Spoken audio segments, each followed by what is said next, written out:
नमस्कार। मनोभाव चैनल में आपका स्वागत है। आज का प्रसंग महर्षि वशिष्ठ और विश्वामित्र जी के एक विवाद पर आधारित है। विवाद का मूल कारण था कि सत्संग और तपस्या में कौन सबसे अधिक प्रभावशाली और श्रेष्ठ है।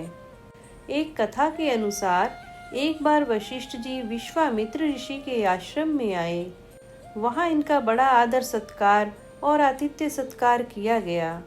जब वशिष्ठ जी चलने लगे तो विश्वामित्र जी ने उन्हें अपनी 1000 वर्ष की तपस्या का पुण्य फल उपहार स्वरूप दिया। कुछ समय पश्चात संयोगवश विश्वामित्र भी वशिष्ठ जी के आश्रम में पहुंचे। उनका भी वैसा ही स्वागत सत्कार हुआ। जब विश्वामित्र चलने लगे तो वशिष्ठ जी ने एक दिन के सत्संग का पुण्य फल उन्हें भेंट किया। इस पर विश्वामित्र मन ही मन बहुत खिन्न हुए, क्योंकि उन्होंने वशिष्ठ जी को 1000 वर्ष की तपस्या का पुण्य फल भेंट किया था। वैसा ही मूल्यवान उपहार न देकर वशिष्ठ जी ने केवल एक दिन के सत्संग का तुच्छ फल दिया। विश्वामित्र सोचने लगे, अब इसका कारण उनकी अनुदारता और मेरे प्रति तुच्छता की भावना का होना ही हो सकता है, और यदि ऐसा है तो ये दोनों बातें ही अनुचित हैं।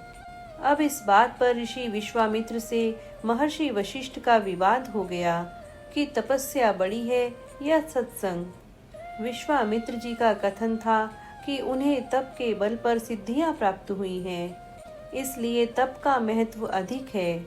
लेकिन वशिष्ठ जी उनके इस तर्क से सहमत नहीं थे।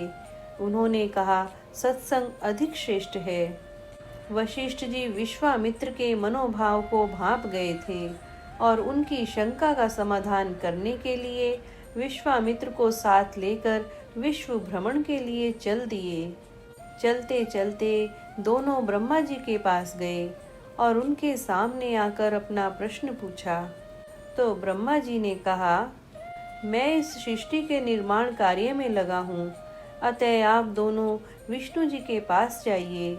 वे अवश्य ही आपकी शंका का समाधान कर देंगे।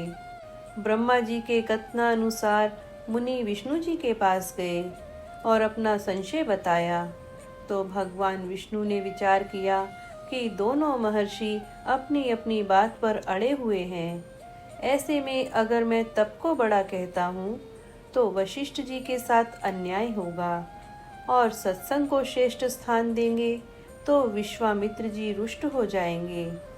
ऐसा विचार कर विष्णु जी ने कहा कि आप दोनों शंकर जी के पास जाइए, वे ही इसका सही उत्तर दे सकते हैं। अतः दोनों शंकर भगवान के पास पहुँचे। शंकर जी के सामने भी यही समस्या आई और उन्होंने कहा, आप दोनों शेषनाग के पास जाएं, वो ही सही उत्तर दे पाएंगे। अब दोनों महर्षि उस स्थान पर पहुँचे जहाँ शेषनाग अपने फन पर पृथ्वी का बोझ उठाए बैठे थे।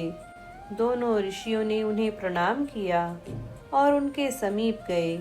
तब वशिष्ठ जी ने शेषनाग से कहा, भगवन, 1000 वर्ष का तप अधिक मूल्यवान है या एक दिन का सत्संग? शेषनाग जी ने कहा, इसका समाधान केवल वाणी से करने की अपेक्षा प्रत्यक्ष अनुभव से करना ही ठीक होगा। मेरे सिर पर धरती का भार है। जिनके पास तपोबल है वह थोड़ी देर के लिए इस बोझ को अपने ऊपर ले ले, तो मैं आपके संशय का समाधान कर दूं। विश्वामित्र को अपने तपोबल पर गर्व था। उन्होंने तपस्या के बल को एकत्रित करके उसके द्वारा पृथ्वी का बोझ अपने ऊपर लेने का प्रयत्न किया। उन्होंने कहा, हे धरती मैया, मैं अपने तप का चौथाई फल आपको देता हूँ। पृथ्वी में कोई हलचल नहीं हुई। तो फिर उन्होंने कहा कि तप का आधा फल आपको समर्पित करता हूँ।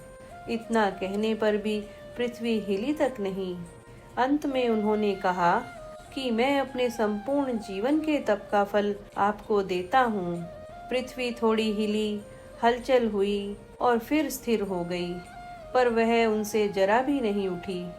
अब वशिष्ठ जी आगे आए और उन्होंने कहा कि धरती माता, मैं अपने सत्संग का निमिष मात्र फल देता हूँ। आप शेषनाग के मस्तक से हट जाओ। उनके इतना कहते ही पृथ्वी हिली, गर्जन हुआ और वो शेषनाग के सर से उतर गई और वशिष्ठ जी ने पृथ्वी को आसानी से अपने ऊपर उठा लिया। जब भगवान शेष वशिष्ठ से पृथ्वी को अपने सिर पर वापस ले रहे थे, तो विश्वामित्र जी ने पूछा कि हमारे संशय के संबंध में आपका क्या निर्णय है। भगवान शेष मुस्कुराए और बोले, तपोबल की महत्ता बहुत है, सारा विश्व उसी की शक्ति से गतिमान है, परंतु उसकी प्रेरणा और प्रगति का स्तोत्र सत्संग ही है, इसलिए उसकी महत्ता तप से भी बड़ी है। कुछ देर पहले जो भी घटित हुआ, उससे यह निर्णय स्वतः हो गया है कि आधे क्षण का सत्संग हजारों वर्षों की तपस्या से भी महान है। सत्संग से ही तप की प्रेरणा मिलती है, इसलिए तप का पिता होने के कारण सत्संग को अधिक प्रशंसनीय माना गया है। इस प्रकार विश्वामित्र जी की शंका का समाधान हो गया और दोनों महर्षि जीवन की एक नई और प्रबुद्ध दृष्टि के साथ खुशी खुशी अपने आश्रम लौट आए। तो प्रेम से कहिए, जय श्री कृष्ण।